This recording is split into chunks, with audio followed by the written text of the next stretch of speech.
C'est une toute petite prothèse, mais elle peut réellement changer la vie des gens qui souffrent d'arythmie cardiaque. C'est une équipe de l'Institut universitaire de cardiologie et de pneumologie de Québec qui vient de l'implanter avec succès. C'est une première d'ailleurs en Amérique du Nord. Guylaine Bussière.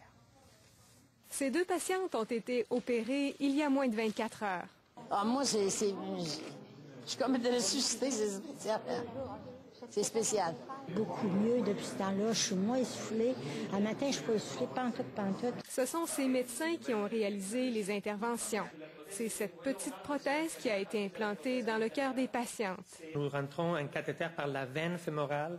Et à partir du cathéter, on déploie la prothèse pour bloquer l'auricule gauche, là où le sang peut s'accumuler, coaguler et entraîner une embolie et un accident cérébrovasculaire chez les patients qui font de l'arythmie. Est-ce qu'il faut le fermer à tout le monde? Non, parce que c'est une procédure invasive. Ici, on a bien expliqué aux gens qu'il y a un risque. On fait une piqûre, ça reste une aiguille qu'on passe entre deux parois au niveau du cœur. Tu as des risques de perforation. Si la prothèse est mal déployée puis elle se détache, elle s'embolise également. Pour l'instant, l'intervention est réservée aux patients qui ne peuvent prendre des anticoagulants, du Coumadin par exemple, parce que le risque d'hémorragie est trop élevé. Chaque année, on réalisera ici une dizaine d'interventions du genre auprès de ce type de patients. Mais on pense étendre cette pratique.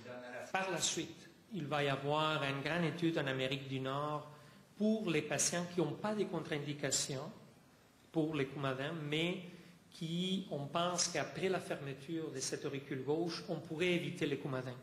Ça va faire partie d'une étude États-Unis et le Canada. En Europe, ce genre d'intervention est réalisé depuis 1 an. D'autres centres canadiens le feront aussi prochainement. Par exemple, l'Institut de cardiologie de Montréal. La prothèse coûte 8 000 $. L'intervention est délicate, mais sécuritaire. Guylaine Bussière, Radio-Canada, Québec.